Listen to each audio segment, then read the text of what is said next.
I am driving over the border at Nogales in Arizona, and they turn me back because I don't have the customs form, and they want to inspect everything in my car. And I don't want to unpack everything because I spent so much time packing this thing up so that nothing falls out and everything is safe. So I go to the consulate and they want to charge me almost $3,000. Well, they don't. It's $190 for the letter, and then another maybe $3,000 to $5,000 to get the customs broker. And it takes about 14 days to 21 days. And I was like, oh no, this isn't going to work for me.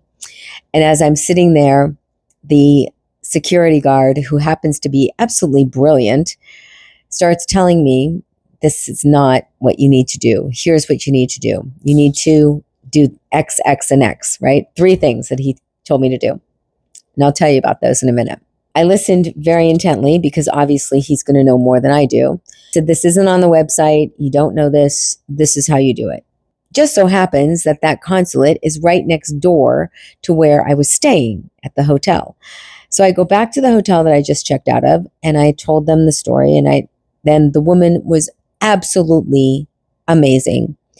She was so kind. She turned her computer around, her computer at the front desk, and she let me use her computer at the front desk and printed out things in duplicate and triplicate. I created my own template for declaration of my goods. I print everything out. I get everything organized. She even gave me file folders to put things in. She was so amazing. I can't wait to leave them a 5-star review. This hotel saved my ass amazingly. So as I was going and printing out all of my paperwork, the woman behind the desk said, don't go to Nogales, go to Mariposa. And I was like, oh, okay. The customs guy told me that. She says, yes, here's why. And she tells me the reasons why. There are a few reasons why you want to go through Mariposa. But Mariposa has 4, I thought they had 5, but 4 check stops. So it's a little bit more intense.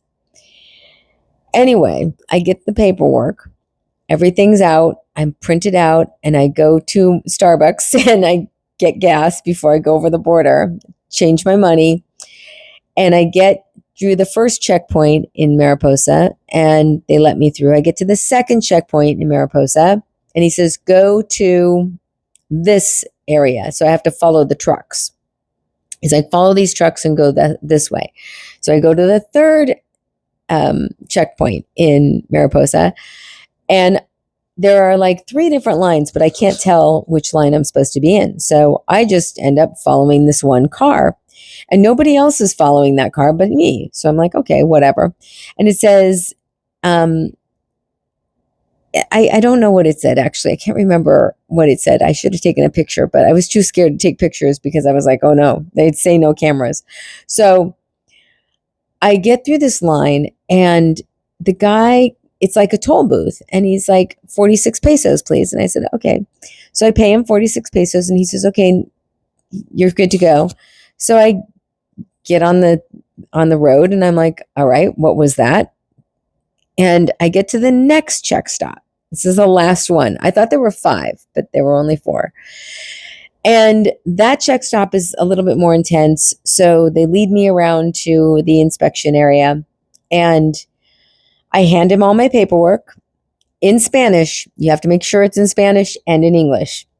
And you have to have triplicate copies of everything. So it's not just 1 copy. You got to have 3 copies of everything, because if there are 3 places that you stop and there are 3 checkpoints, each checkpoint probably needs 1, right? So don't underestimate what they want. And also don't underestimate them.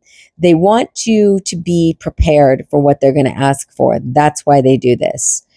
So I have all my paperwork. I've got my registration. I've got my insurance card. I've got the whole thing, everything. I hand him the declaration that I typed up in Spanish, and he reads it. He looks at it. He looks at the other declaration that I printed out. That's the same declaration that you would fill out if you were going to fly into a foreign country and you're declaring. That I have that declaration form filled out as well. And all of my information, my passport number, everything is on the declaration form. I'll share that with you because it's important if you are moving to one of the bordering countries that you have all of this information so that they know that you know what you're doing, with your stuff. You're not just like showing up and going, hey, I'm coming in.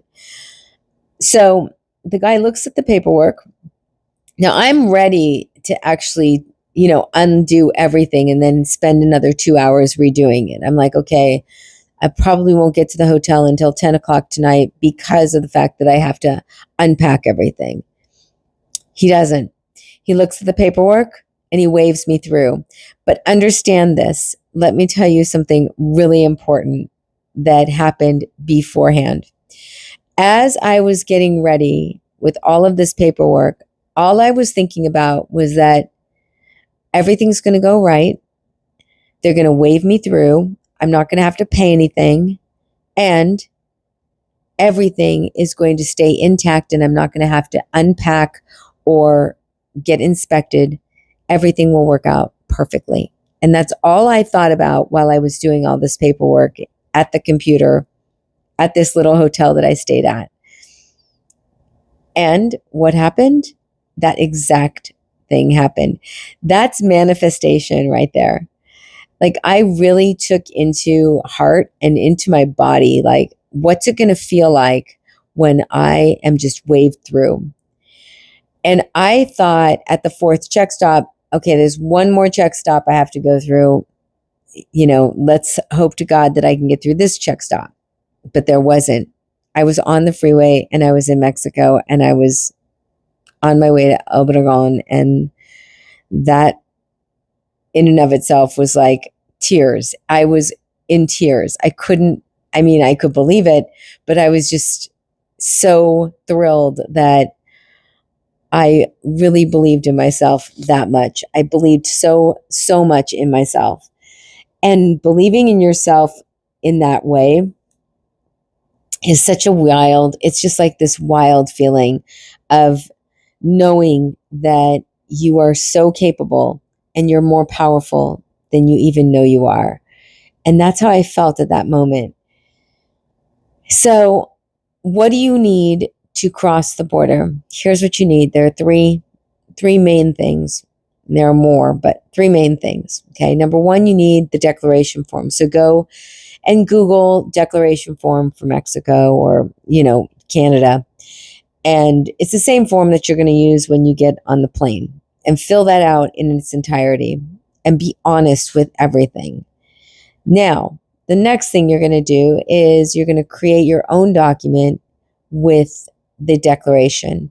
You're going to put your name, your date of birth, your passport number, your license plate number, the date that you're entering, your enter date, your exit date, and why you're entering, just like one sentence of why you are entering the country.